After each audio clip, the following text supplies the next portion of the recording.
내 얼굴만 가려고 왔다. 걱정 말고. 돈은 버려야겠지.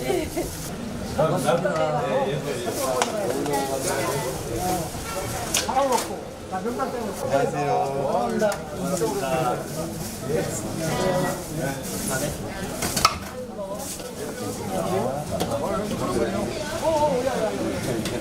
안녕하세요. 한번 비닐 씌워드릴게요.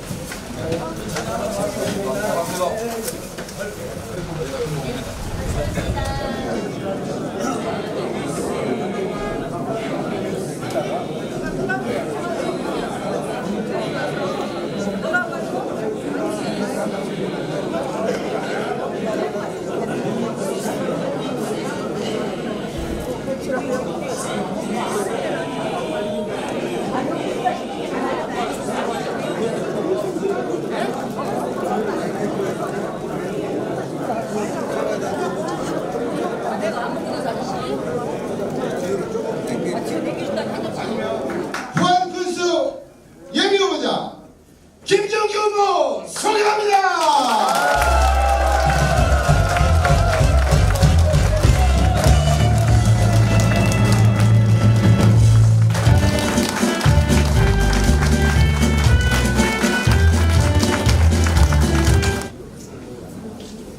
하늘에서는 인선 7기 김종규 군수에게 기회를 주고자 축복의 표비가 내리고 있습니다. 동의하십니까? 네.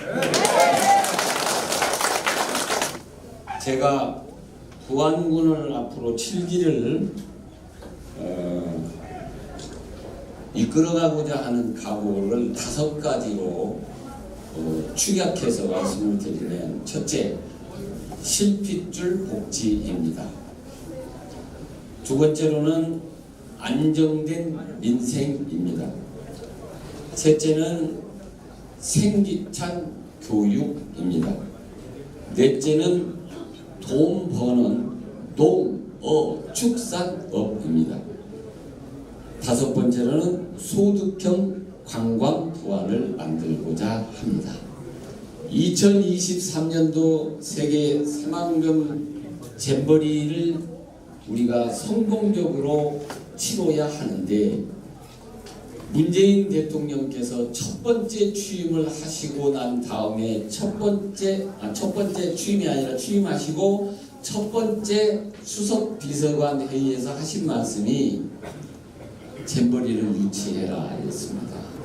그래서 이 세계 새만금 잼버리가 유치가 되고 난 이후에 부안군의 변화된 모습이 크게 3가지가 있는데, 하나는 부안군의 모든 지가가 상승했고, 두 번째로는 답보 상태에 있었던 새만금이 재개하는 남북이축도로, 동서이축도로 뿐만 아니라 하늘길, 땅길, 바닷길, 특히 부안군에는 철도가 만들어줄 수 있는 첫 단추를 끼는 쾌거를 만들었습니다.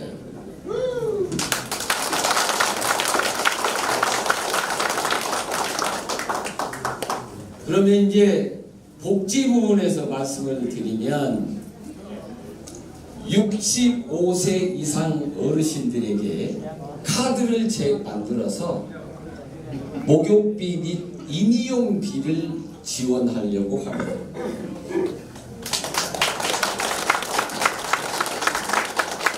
뿐만 아니라, 그러면 우리 이제 부안군이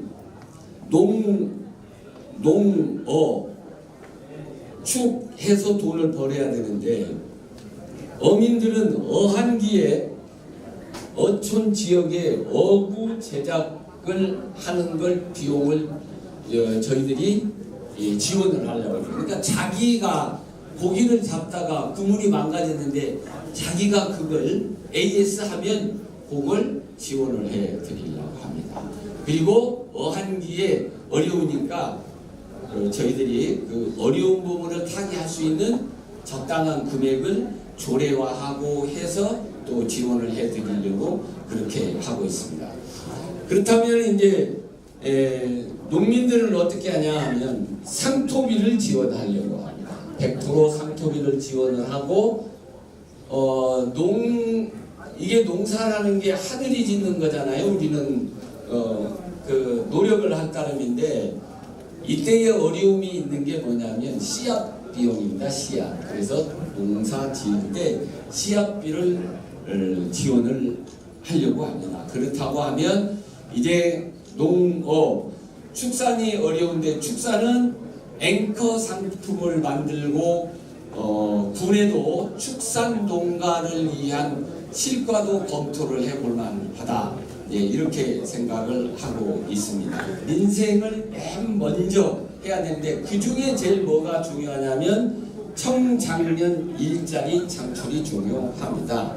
그래서 청년들에게는 2세 농업, 아버지 농업을 이어받는 사람들한테는 1년에 6가구씩 약 5천만 원씩 지원을 해서 그 농업을 제대로 할 수 있도록 하고, 그리고 농공단지의 100% 분양을 다 끝내고 변산해수욕장의 호텔 부지, 줄포 호텔 부지가 완전히 다 정착되면 4년 이내에는 약 1000개에서 1500개 정도 고용을 창출할 수 있을 것으로 생각을 합니다.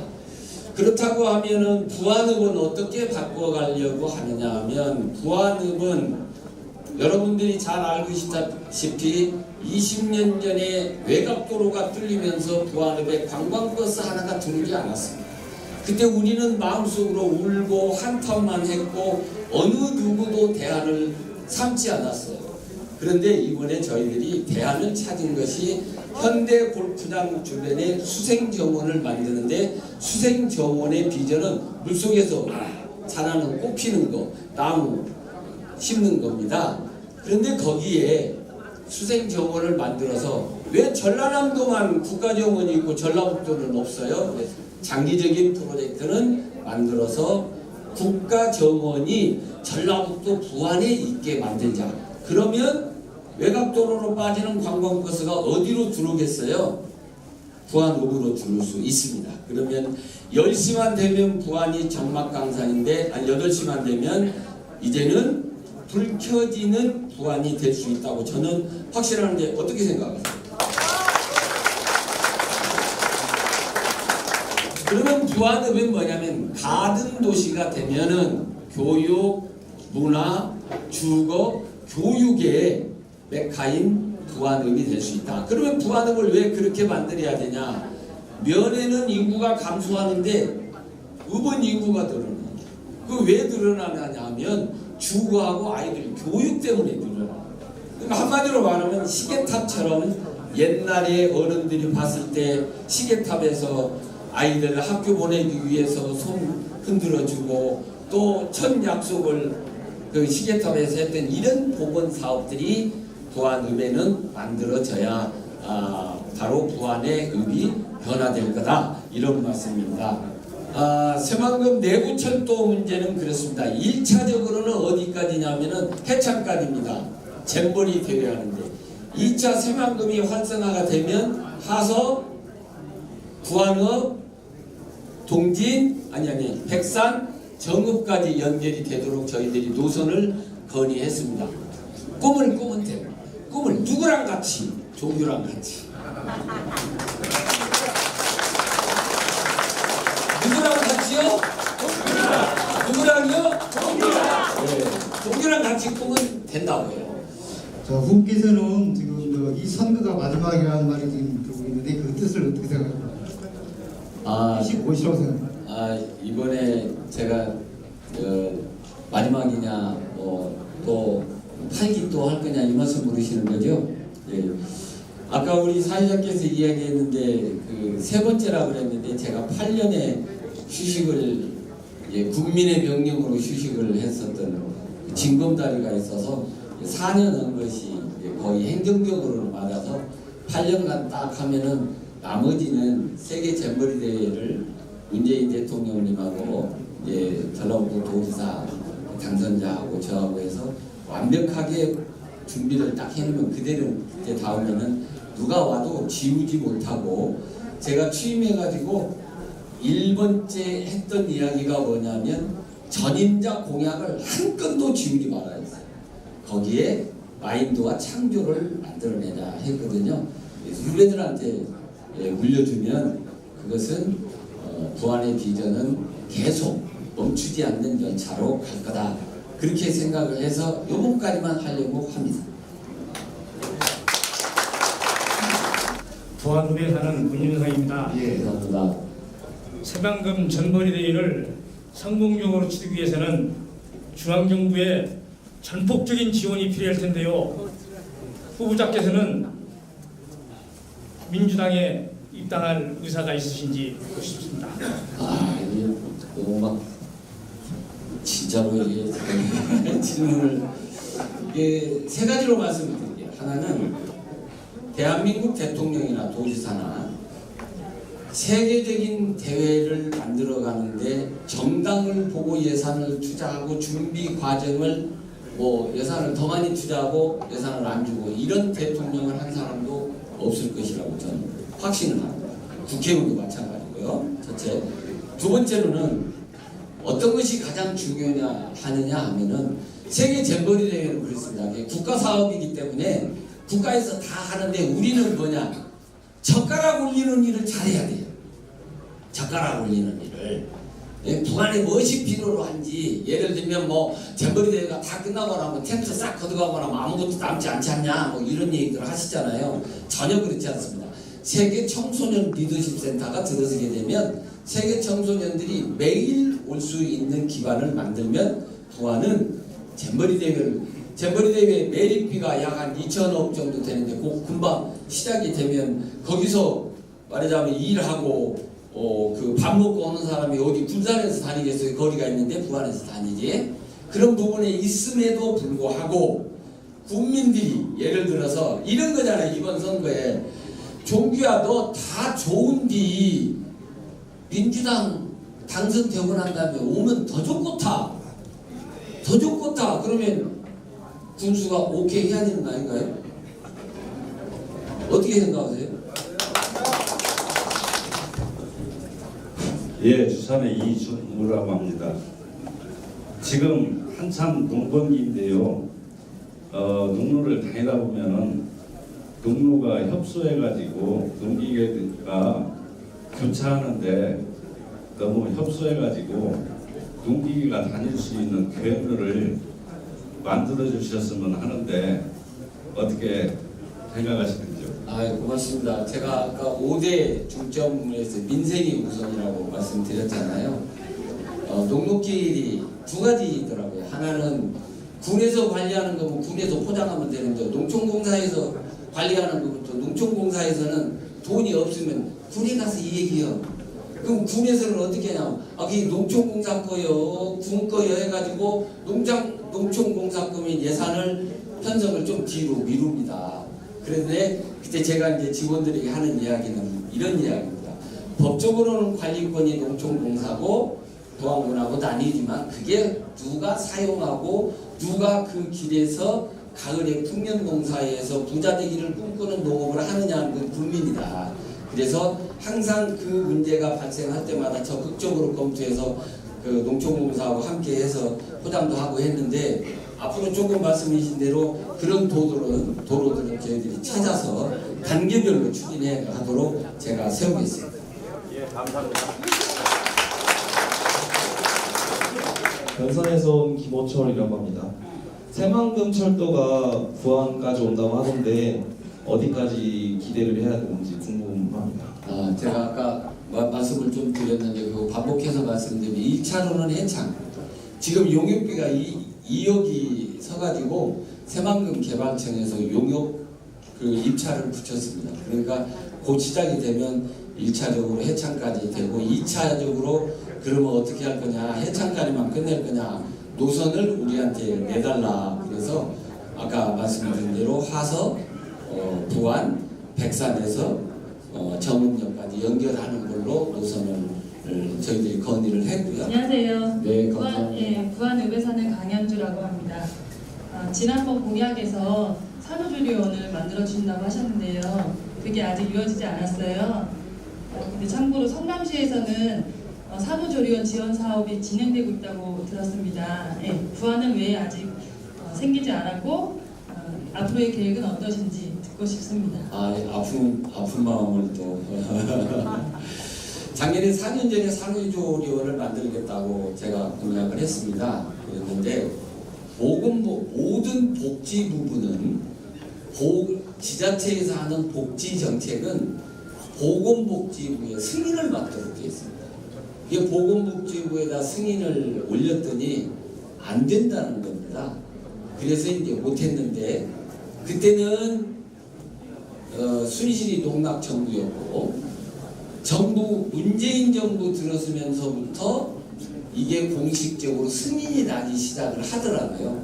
그래서 올해 다시 제가 그때는 이제 그 공약 이행을 못해서 어떻게 했냐면 30만 원짜리 마더박스 애를 낳으면 거기에 애들 뭐 젖병 또 속옷 이런 걸 보내주는 정책으로 바꿨었거든요. 의회에 도와주셔가지고 그래서 올해 다시 공약을 했습니다. 하면 반드시 이 아이 낳고 아이 키우고 교육하기 좋은 노안군이 가기 위해서는 산후조리원이 필요하다는 생각에서 다시 공약화했습니다. 조금만 기다려 주십시오. 할 때마다 저는 여러분께 감사한 마음보다도 항상 빚진 마음이 너무 커서 가슴이 아픕니다.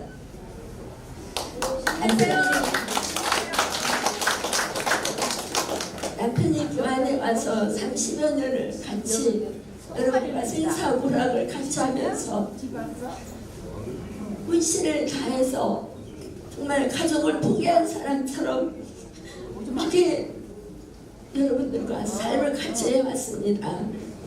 그리고 온갖 각처에서 많이 염려해 주시고 격려해 주시는 여러 선배님, 후배님, 친구님들 이렇게 기반에 계신 모든 지인들도 항상 이때마다 남편에게 마음을 주시며 애써주시고 염려해 주시는 마음에 저는 정말 많이 부담스럽습니다. 남편이 정말 그렇게 바르게 잘 살아왔는지 이러한 사랑을 받아도 되는지 그게 저는 너무 마음이 무거웠습니다. 30여 년 동안 여러분들에게 받은 사랑이 너무 크기 때문에 저는 포기하고 싶어도 포기할 수가 없었습니다. 여러분들에게 그 사랑의 빚을 갚고야만이 저희가 떠날 수 있었기 때문에 이번에도 다시 남편에게 뭔가 여러분들에게 드릴 수 있는 열매를 반드시 보여야 되지 않겠느냐고 저는 저희 마음과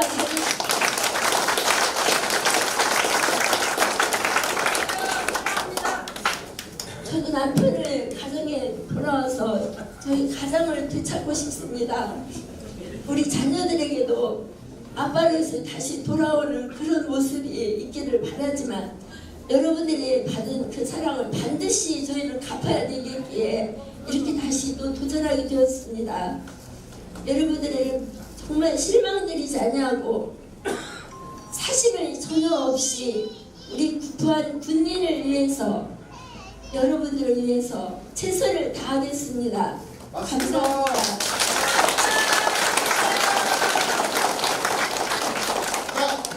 박수 한 번만 주세요.